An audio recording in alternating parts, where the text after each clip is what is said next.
رسول اللہ صلی اللہ علیہ وسلم نے فرمایا، جب بندہ اچھے انداز میں عبادت کرتا ہے پھر وہ بیمار ہو جاتا ہے تو اس پر مقرر کیے ہوئے فرشتے سے کہا جاتا ہے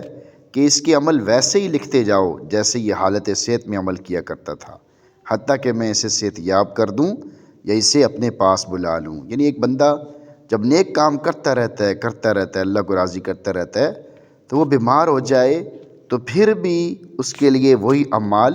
لکھے جاتے ہیں، اور فرشتے کو حکم ہوتا ہے کہ وہی اعمال اس کے لیے لکھتے رہو۔ کتنا اللہ کریم ہے، کتنا اللہ مہربان ہے، اور ہماری کتنی سستی کوتاہی غفلت ہے کہ ہم اللہ کو ناراض کرتے پھرتے ہیں، اللہ کو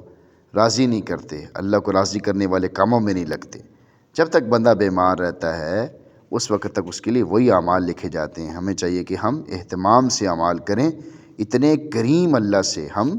کرم کو حاصل کرتے رہیں، تلاش کرتے رہیں، اور پھر اسی حالت میں کرم لے کر، عافیت لے کر، اللہ کا تعلق لے کر، اللہ کی محبت لے کر دنیا سے جائیں۔ اللہ سب کو توفیق عنایت فرمائے، آمین۔